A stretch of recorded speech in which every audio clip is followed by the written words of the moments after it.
Hello and welcome to today's video. So this time we're going to be taking a look through my collection of vintage Panther science fiction books.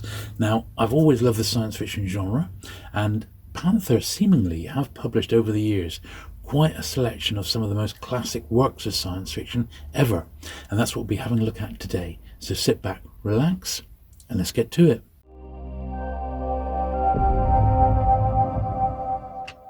Okay then, so what I've done, I've sorted my Panther book collection into historical order. So we're starting off with these very, very thin little volumes. Mine are in an awful state, and these date back from the early 1950s. So these are 70 years old now, and well, they are what they are. They're very, very pulpy sort of paper. I can't imagine they had massive print runs, but they are, you know, a bit of science fiction history, really. So A.V. Clarke and H.K. Bulmer, that was Kenneth Bulmer, you might recognise that name. Next we got this one here, and they did number these. So I think the first 100 or so are pretty much all science fiction, and then the list becomes a bit more varied, but they jump to number 500. So this is number 17, Underworld of Zello, by John J. Deegan. His actual name was Robert George Sharp, and these few are all by him, and they're part of a series called the Growler series. So make of that what you will, but it's not a series I've ever got round to reading. But the covers are really, really great, aren't they? They're so of their time. 1 and 6, they weren't expensive, really. This one here is by a chap called Brian Berry, and I did look this guy up.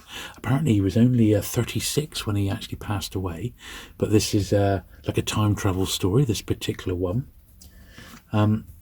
H.J. Campbell, he wrote a few books. This is a slightly different format, so you can see it's already much, much bigger than some of the other Panthers. It's clearly got the sort of Panther John Spencer logo on the side there, but this is a bit more like a proper novel rather than those other ones which are a bit like glorified pulps. It's still printed on very, very pulpy paper, as you can see here, which I don't enjoy reading these days. And still no sign of a date, but it's these are all 1950s, sort of mid-50s titles. And one more from this very early run, number 94. It's a beautiful copy, in actual fact. Probably quite a rare book. This by John Burke.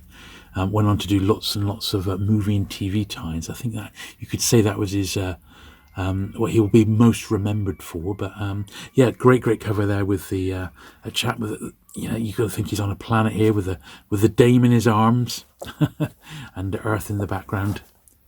Great stuff. So real hark back to the classic days of 50s science fiction, these early ones. Now this is more in the traditional numbered series. This is Panther number 653.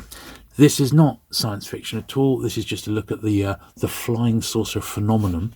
And when I see early books on sort of flying saucers like this, particularly when it's got outstanding cover art like that by one of my favourites, Peff, down in the corner there, Sam Peffer, I'm going to be picking it up. And once again, although it's not strictly science fiction, it's included in this video just for its lovely jacket. This is number 692, another very, very expensive book, this one, because of the name, L. Ron Hubbard. Before Dianetics, L. Ron Hubbard wrote some SF. It's got a cover by Josh Kirby. Not a very thick book here, but quite a collectible one. And I'm imagining this has got a date inside. I would hope 1957. So that sort of pops this into historical context. But yeah, quite a scarce one, that, as you can imagine, and sought after. Nice copy of this one, 696, The Transposed Man, Dwight V. Swain. I didn't look this author up, but I'm guessing that's probably not his original name. A lot of authors used pseudonyms back in this time, and a very, very thin one. It's almost a hark back to the pulpiness of those earlier ones there, 1957. Now here's a name obviously we will remember. Now, Panther published quite a lot of early Asimov in the UK. The cover is varying quality. This is another one clearly marked there by Josh Kirby. Not a bad little cover, this, for $8.24. Yeah, it's got a photograph on the back there. I wonder if that's the photograph that Kirby himself used to base the front cover on, because that's what a lot of artists did. Pef, I know, had his own studio. He'd use his wife in a lot of the photos, and then he'd paint the photos, so that could easily have been what happened there. Another Asimov, Caves of Steel. Once again, it's by Kirby doing the cover artwork. Really nice, that nice back detail as well, isn't it? That's good stuff. And these really are a period piece. I mean, that's not the greatest of copies, I know that, but sometimes I just don't care. I just love the books, and there's no way I'm getting rid of that until a better one comes my way. 839 rather. Once again, not science fiction, but I wanted to include it anyway because I haven't got another horror book that you would call horror genre in my Panther collection. So I thought, well, they obviously didn't publish a lot. This is the movie tie-in to Revenge of Frankenstein, which was the Hammer movie. And I think it's just a great one. It's just a great and quite collectible movie tie-in and Panther book. This is another Asimov, End of Eternity, The End of Eternity. This is 881. Slightly different cover design, different artists there, but no less attractive an edition. Very, very nice. Let's just check the date on this one. We are looking at January 1959 for this one. So still, well, this is 64 years old as we film this. Robert Heinlein, author I do enjoy. This is Panther 1001 in their numbered series. The Puppet Masters. Interesting jacket on that one. 2 and 6, so we're jumping ahead in time each time we go through here. January 1960. Not the greatest of copies, that one. I've probably had that one a long time, but I don't mind.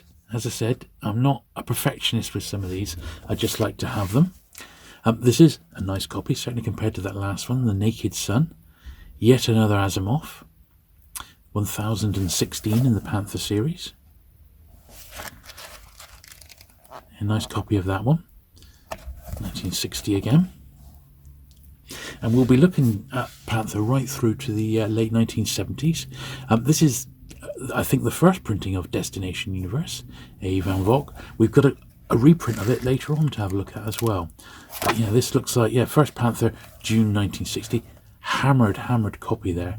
Literally fallen to bits, but it is what it is. The first Foundation book by Asimov.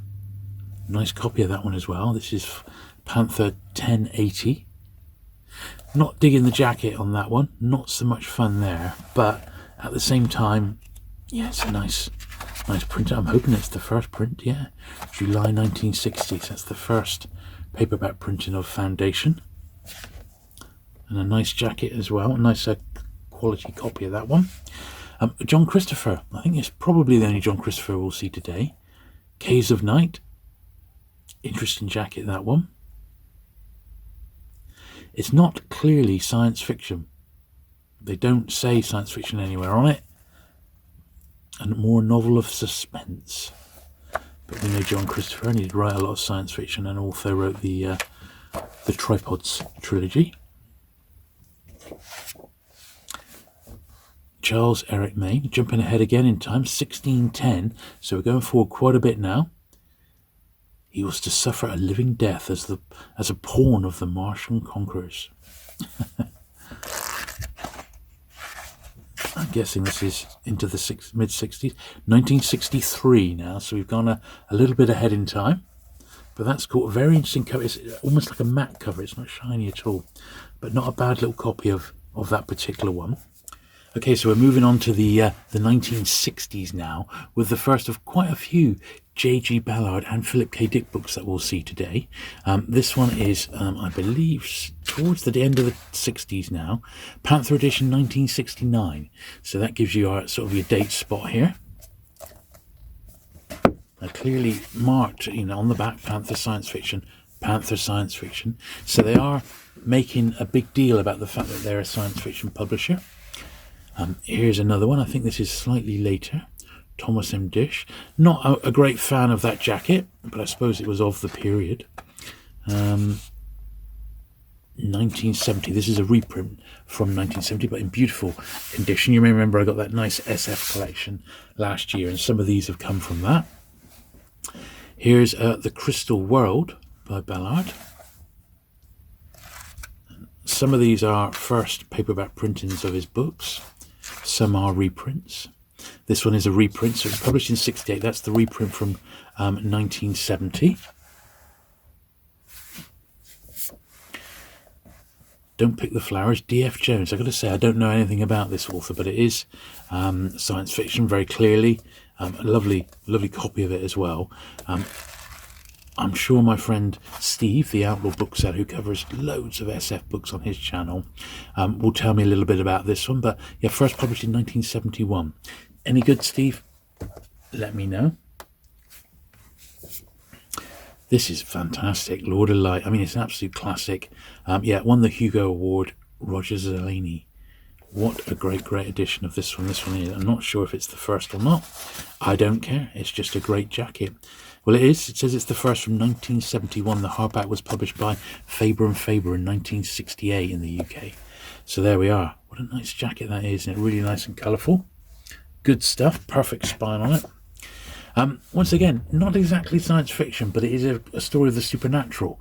This chap here, he runs like a bed and breakfast, and he talks up the fact that the B&B is haunted by the fabled Green Man.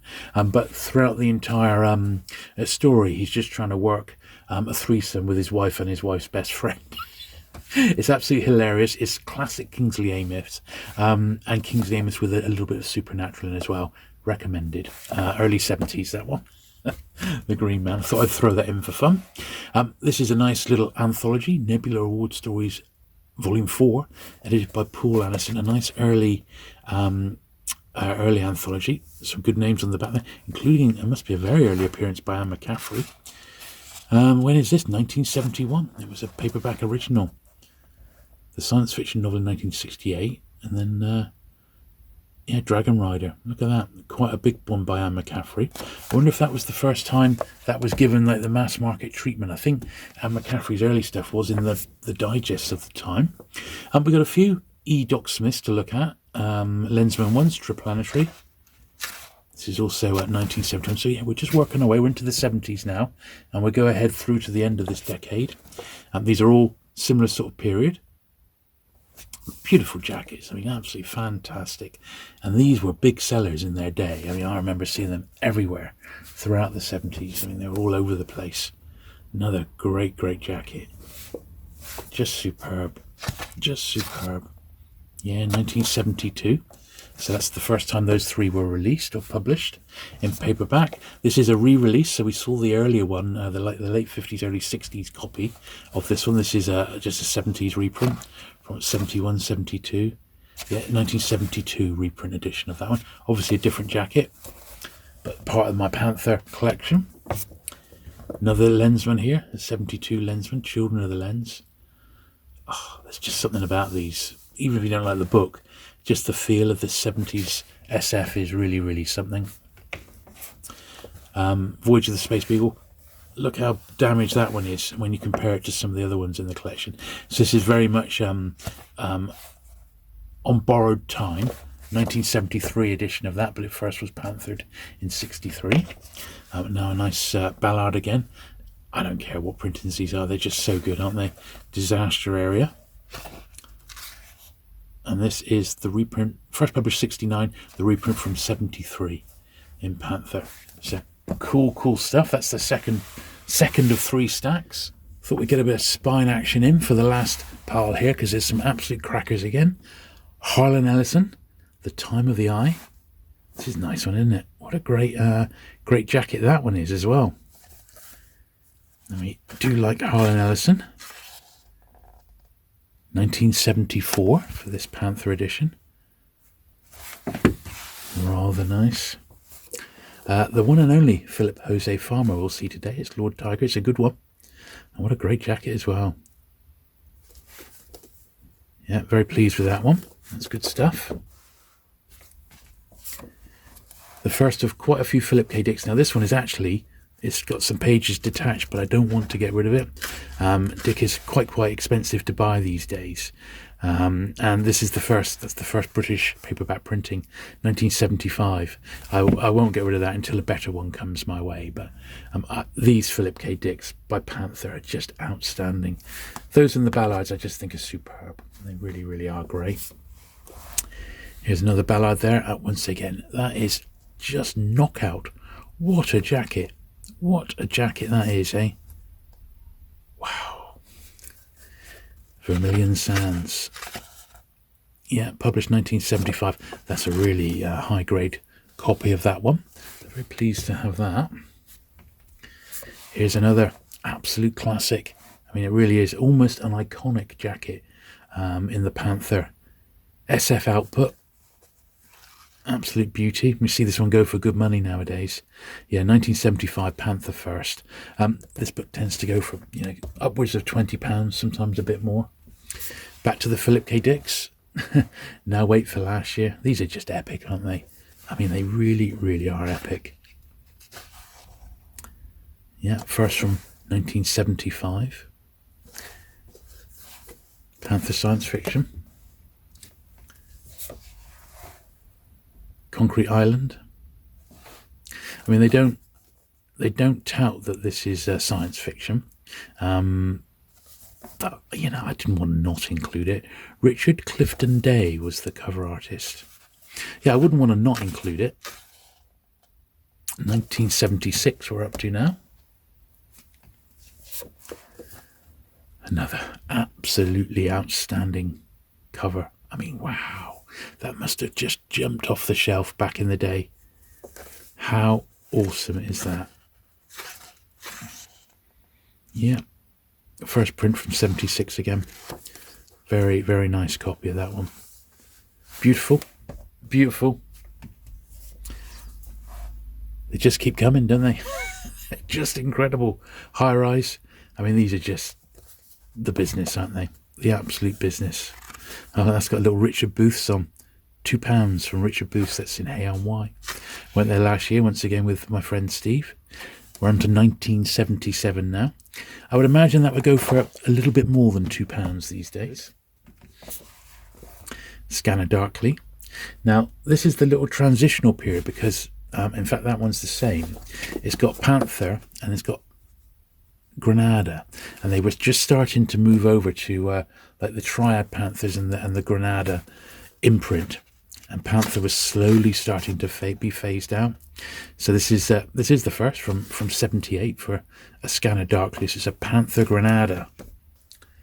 So the days of Panther SF were slowly being numbered. This is a Triad Panther, 3 Stigmata Palmer Aldrich. Yeah, that's the first again from 1978. Very nice. Ubik. This is a Panther Granada again. Just doesn't sound right, does it? First published in 73. This is the reprint from 78 of Ubik. It's all right, a great cover. Atrocity Exhibition, a Ballard again. A Triad Panther.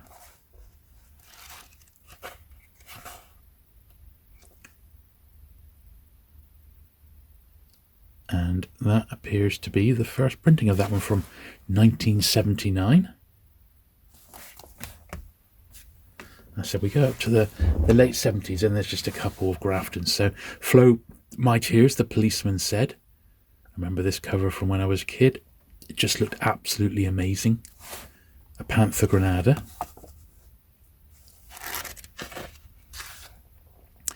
Yeah, the reprint from 1979. That's probably when I saw it. And then these later ones, these are just 80s ones, and they're both plain Grafton, and Panthers are sadly gone completely. But I didn't want to not show them since I was showing so many Philip K. Dick today, of British ones. So this is just an 80s reprint, published in Grafton in 85, reprinted in 1986. And then you have this one there, which is a great one to end on. Fantastic jacket there, A Handful of Darkness.